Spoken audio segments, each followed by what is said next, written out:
Hey friends, welcome back to Well. It's Laura here. Today we are back on the train of wellness and entrepreneurship. So we're going to be chatting with a couple of my favorite clients, Talitha and Genevieve, the owners of Humble Warrior Yoga.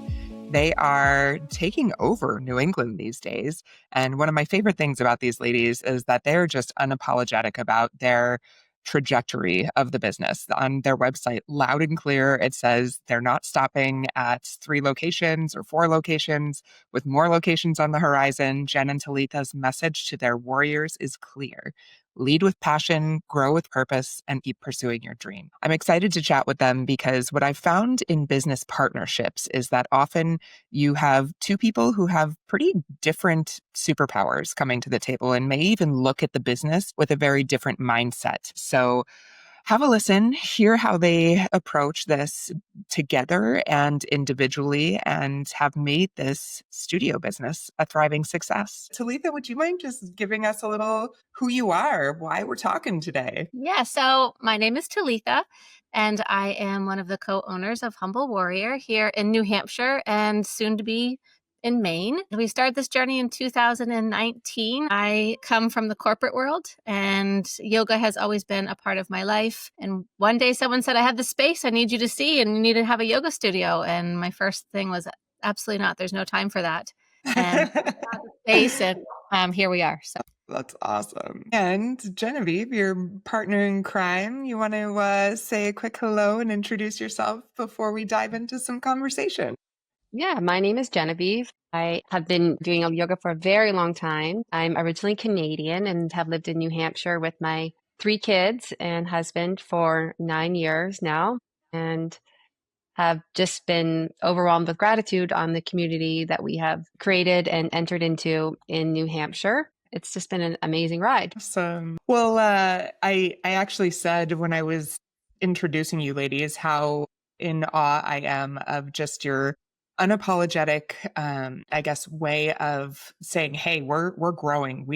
This is the trajectory of our business. On your website, it says, we're not stopping there. With more locations on the horizon, you ladies are definitely out to share yoga with more and more communities. So I would love for you all, you can decide who wants to jump in first, but tell me about what led you to starting this business, because I know you said 2019. I mean, the industry was booming. It was definitely, a peak for boutique fitness. And in a lot of people's minds, it was a very crowded industry at that point. Yeah. What made you want to pull the trigger and do this?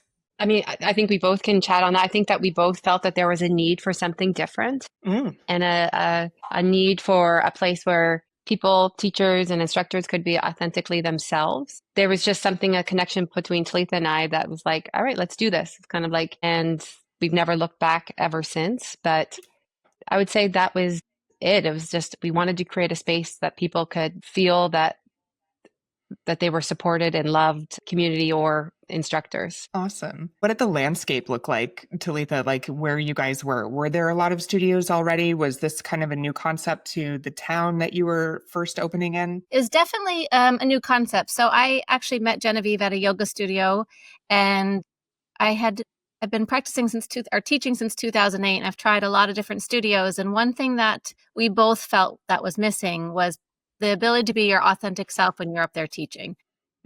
Say, teach the sequence that you wanted to teach, listen or play the music that you wanted to play, and really let people connect in that way. So that was where we started off of how could we create and build the most authentic space for people to share their art and their craft. And once we did that, the community came. They felt connected, they got to see and feel and be a part of something bigger than themselves. And that has really what kept this little engine that could growing.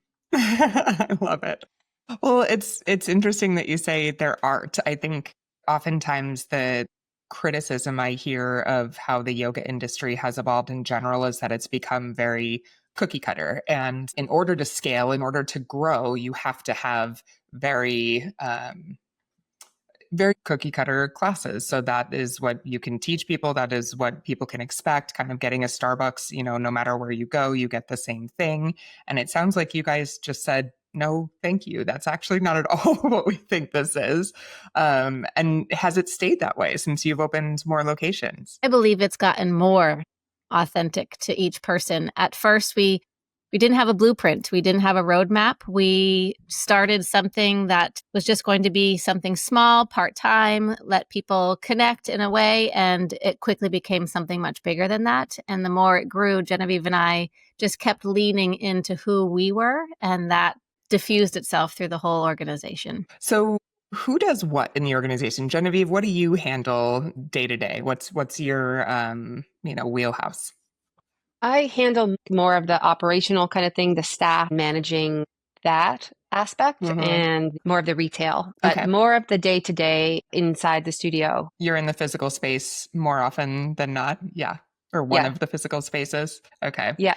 And Talitha, how about you? What do you spend most of your time on in the business? More on the business end of it, the behind the scenes.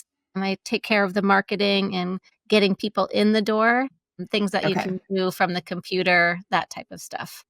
Okay. My feet are in one studio every day. I try now, 6 years in, that Sunday is just for me.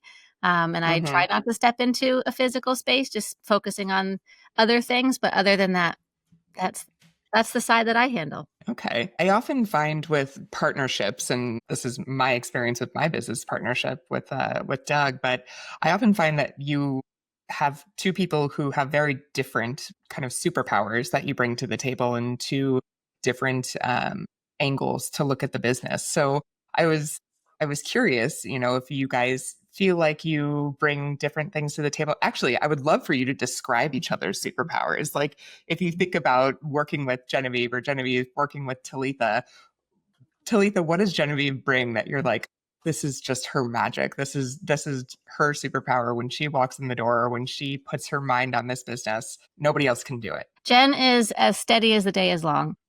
She's brilliant at you just showing up, being authentic, making sure things are running. She runs steady. She doesn't go too high, too low. She makes sure that things are being taken care of. And her superpower is that big old heart of her. She's a Leo through and through. Yeah, she's I love it. the best. All right.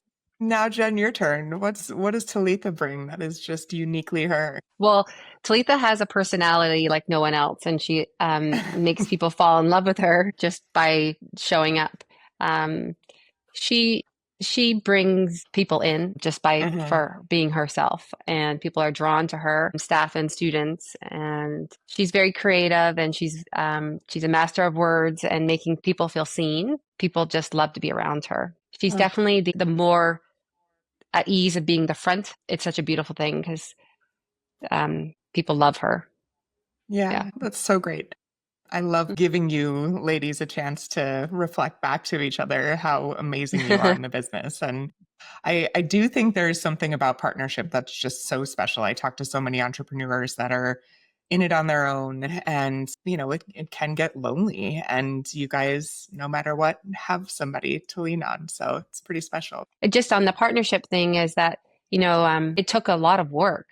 And that I think is a testament to the success of our business, is that we put in the work, and that work has evolved into something that like I interrupted Talitha, but I know she was going to say, couldn't imagine doing it without her. Of like, there is no Humble Warrior without the two of us together. But I mean, at the beginning, there was a point where we're like, I don't know if this is going to work. It's really another marriage. Yeah. And we learned how to communicate with each other and trust each other. And that was really, I think, what set us apart. Yeah. I mean, thank you for that honesty. It's never a totally smooth ride. I mean, there is the benefit of not being alone, but man, when you do have different strengths from somebody else and you do see things from a different lens, it's often challenging because you're going through the grit of entrepreneurship together. And there are a lot of hard times in that. And sometimes it's financial hard times. Sometimes it's emotional or just physical exhaustion hard times. And, we all approach those things differently. So when you look at let's dive into the entrepreneurship journey. And I'd love to hear, Talitha, you said you were coming out of corporate America.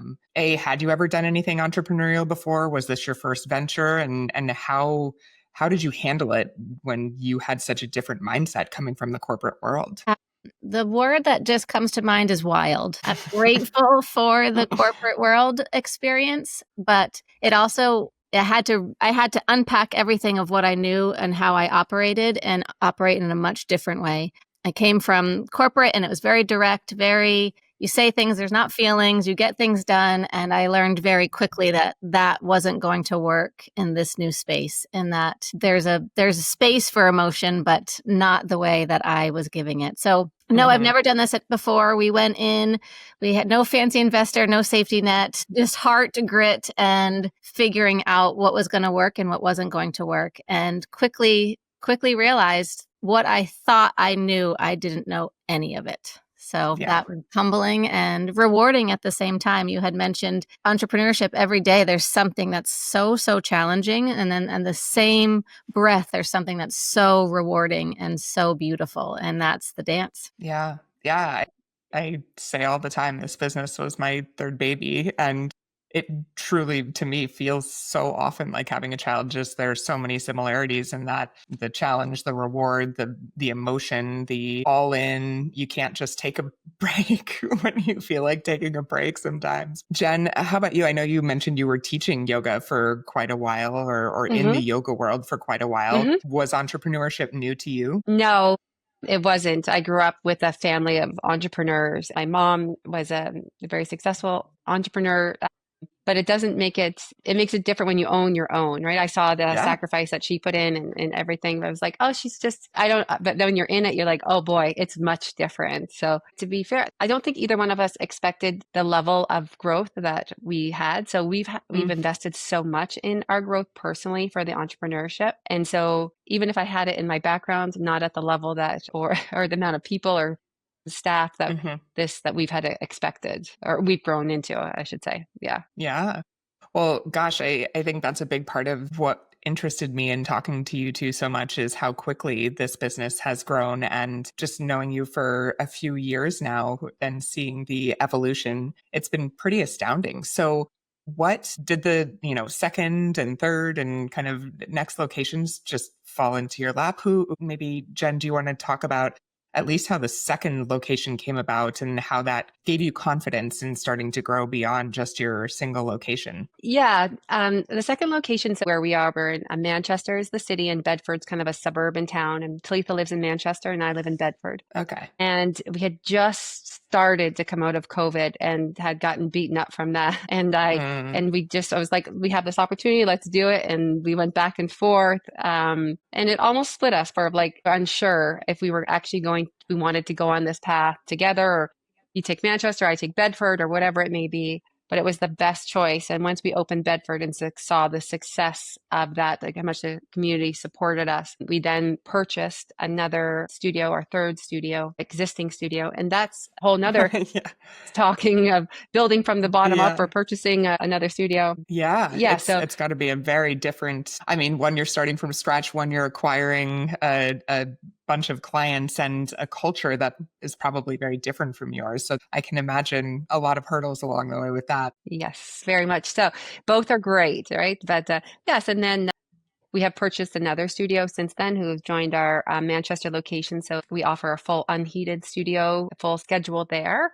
And that has also been great on what we can offer to our students. Okay, interesting. So I'm actually curious about that because, when we see studios across the yoga studios in particular across the board, we often see that heated studios tend to have stronger retention and a little bit higher consistent attendance than non-heated studios. But there's such a desire for the non-heated studios too. Like there are plenty of people who don't want that anymore, or, tried the heat and it wasn't for them. So do you see a dramatic difference in retention or, churn, or any of the big data points that you look at between the heated and non-heated spaces now that you have both? Yes. So we don't see the churn as much in our unheated space because the demographic of that location is different. And so that is a much older, tends to be an older clientele. Interesting. If you're looking at the demographic of our heated studio, they are not converting as what we would hoped into the unheated space. So I think that the reason that it's consistent is it's geared toward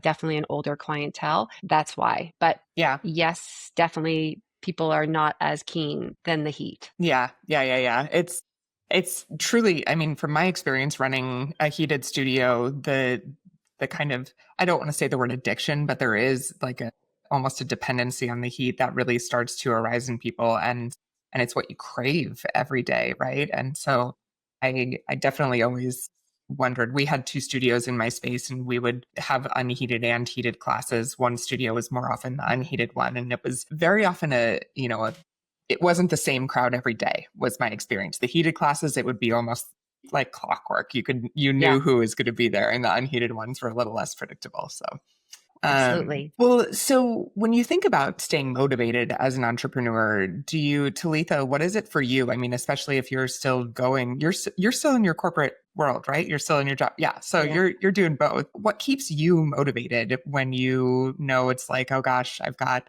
to wrap up my day and then go to my other job or, get to work on the studio? How do you make it work? What keeps me motivated is Genevieve and the team. We have such a beautiful, beautiful team, and the community that, there's days that I want to say to Jen, like, my goodness. And then I walk into the space and my heart just explodes with such beautiful humans, the most wonderful team. And so that is what motivates. And what we're building is bigger than us. We have, I'm a dreamer, Jen's a dreamer, and we have these really big, beautiful dreams and goals, and you got to show up to make those come to fruition. So that's the magic of it. And I think that's what all entrepreneurs should remember, that there's days where you absolutely are like, I'm done. This is ridiculous.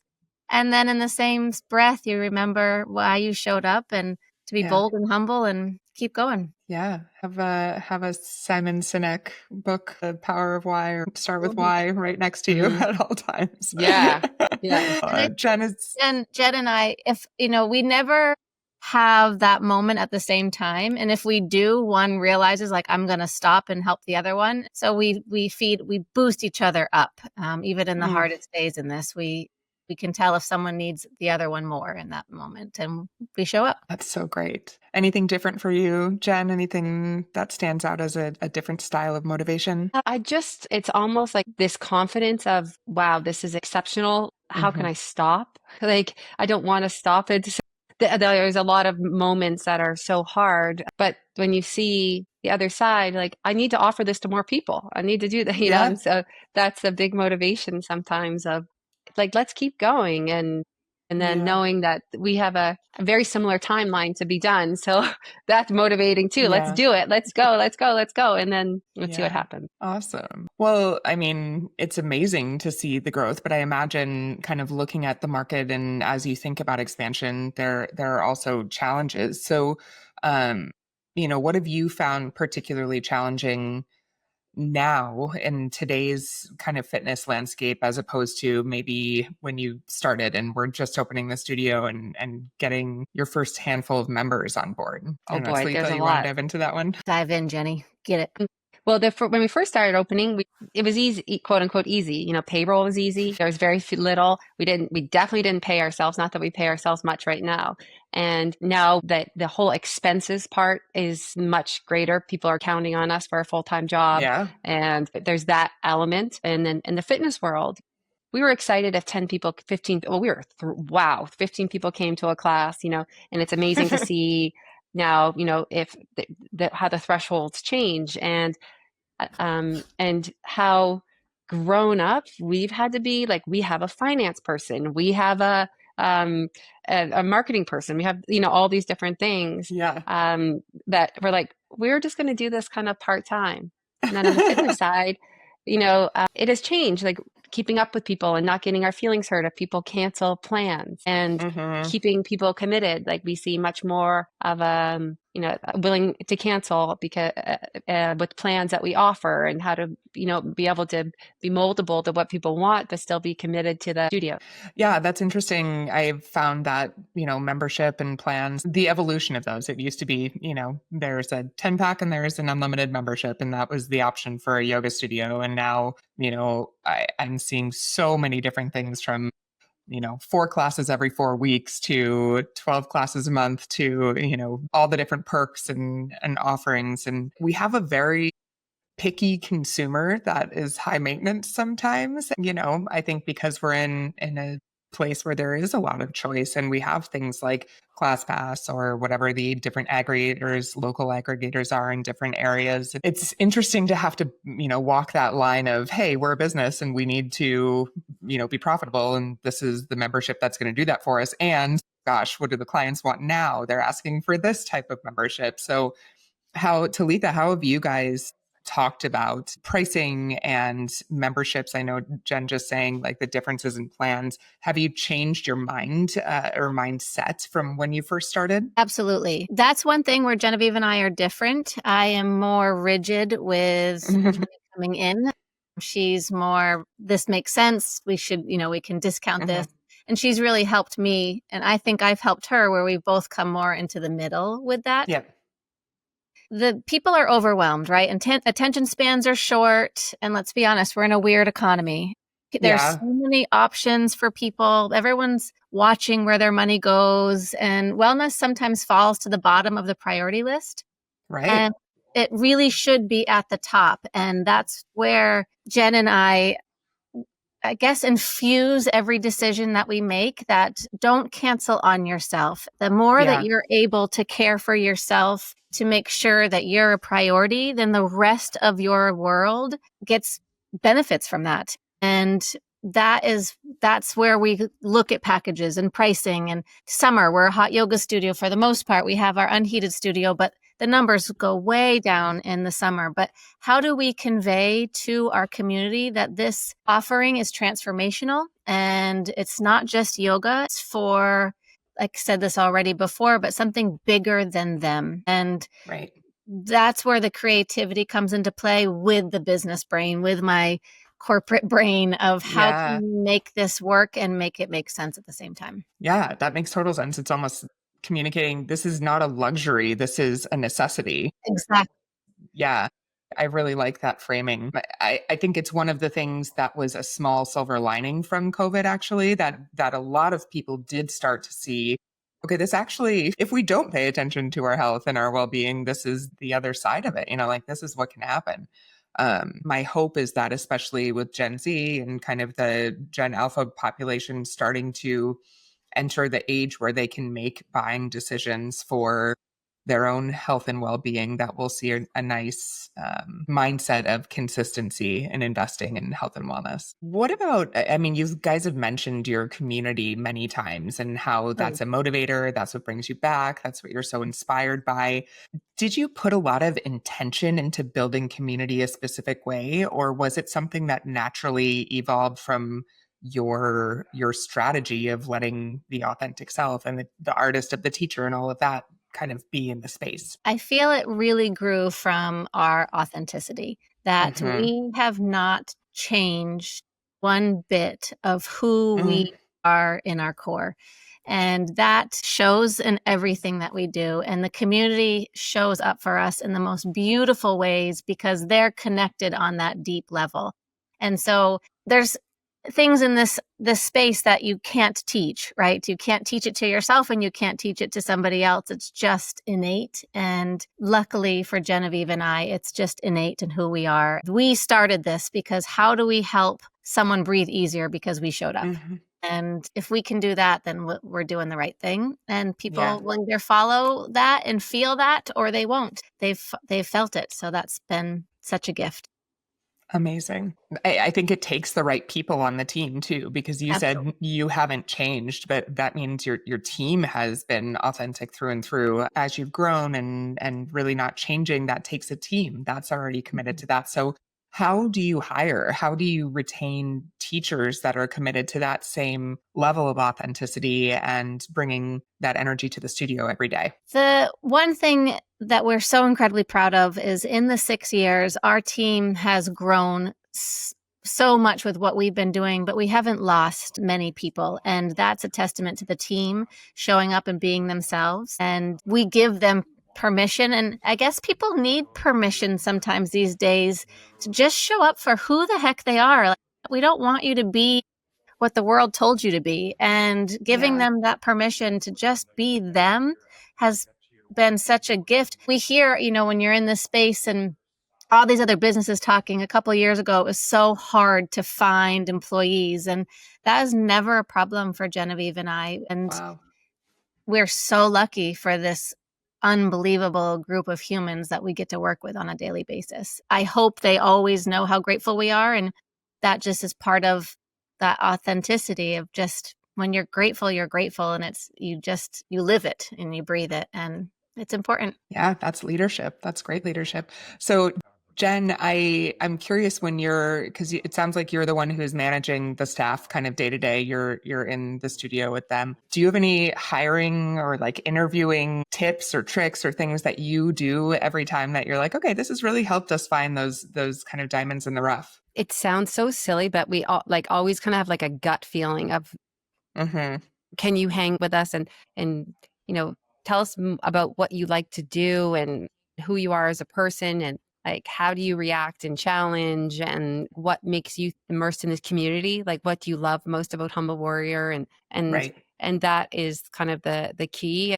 And what we have really learned is there's a lot of people who are way better qualified, can sit at a computer and do all kinds of things. But if they don't have a personality or just a genuine heart, that they don't last on our team. Or it's just not a match on our team. That being able to communicate with people and to really truly make people feel seen, that's the quality that we look for. And that's what has worked for us so far. Awesome. Yeah, I love that. I think I don't think it's silly at all to trust your gut. It's such a great quality in leaders when you actually can get quiet enough to listen to your intuition and not just be influenced by black and white data on a page, because there's a lot that we internally know, especially when it comes to something that's as emotional and as important as our own businesses. So I love that.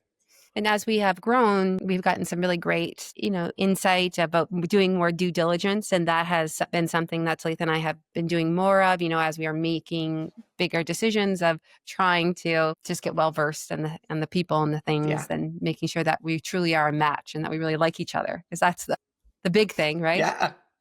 You have to be with those people a lot. And it definitely helps if you want to be around. I mean, we have, especially when I'm hiring on a sales team, we have a just kind of standard, would I sit and have a beer with them? Like that's one of our measuring points. Like, is this somebody that I actually would want to go hang out with after work? Okay. So overall state of the industry. I know you mentioned overwhelm, Talitha.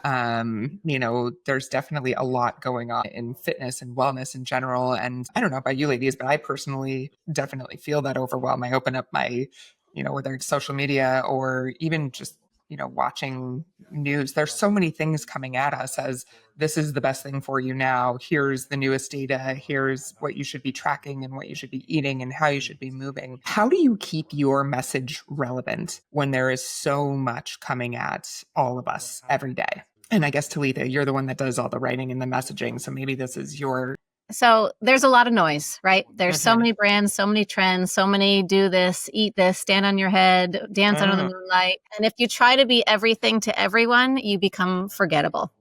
Yeah. So the magic is, how can you be remarkable and not forgettable? Everyone can, the intro offer gets people in the door, but if the experience doesn't wow them, they're gone. And that's where the community has consistently become everything, because you stay true to who you are and you make sure that you're not forgettable, because the message and the value never changes. They know what they're going to get when they walk in the door. If they're traveling, if they've moved, we've had people that have come back after a couple of years and they said it's just like walking back into home. And that's the best compliment ever, because we've stayed in our path and we haven't gone off it. We haven't diverged.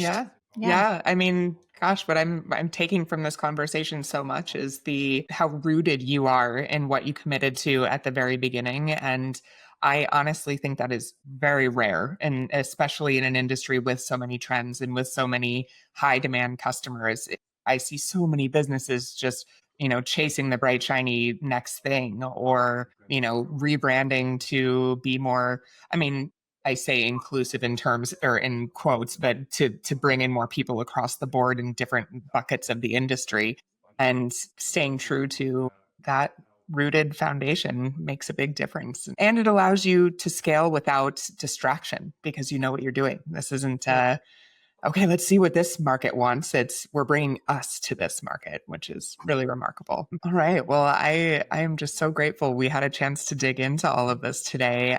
I love asking kind of a fun question at the end about the industry. And I think, Jen, I'd love to hear your take. If you could draft a social post or a billboard about your business that you knew every single one of your prospects would see, so without a doubt, anybody who you were interested in seeing would get this message from you, what would you have it say? What would those words be? I would think that I know it's a word that is used a lot, but I truly believe that if anyone saw it and they would just and see like a picture of us and they understand like you truly belong here just as you are, like that's what I would say. Like just come as you are. Come as you are. I love that. It's so refreshing to, especially knowing you two and how authentic that is. How about you, Talitha? Same train of thought or something a little different? I'd just start with your why. Why are you doing this? For the student, for the teacher, for Jen and I, for the vendors that we work with. Why are you doing this? And share it often. People want to be a part of something and they want to be let in on the vision. Share your why. Yeah, share your why. Make people feel seen and show them you. Don't hide behind anything. Love that. Yes. Well, I am sure that is a big part of the incredible success you ladies have seen over the last 4 or 5 years. And okay, so you said you've got another studio coming in Maine. Is that the next location? That is the next location. Okay. What town? Kittery. Kittery. All right. Maine is one of my handful of states I've never been to. So maybe that's the excuse to get there. There you go. Share a beer in Maine one day. Yes. And absolutely. A lobster roll. Beer and lobster roll. Yes. That is definitely top 5 favorite foods. I grew up in New York and loved getting up to Massachusetts. And oh my gosh, that was always a dream. Good. All right. Well, thank you so much, ladies. I'm so grateful for your time. And for those of you listeners, please take a peek at Humble Warrior Yoga. If you're looking for inspiration, they have live stream classes. I've taken them from my office floor in San Diego. And also you ladies, I think I saw perhaps retreats or something. You guys were, yeah. So check out their website. Lots of opportunities to engage. Thank you again. We'll talk soon. Thank you.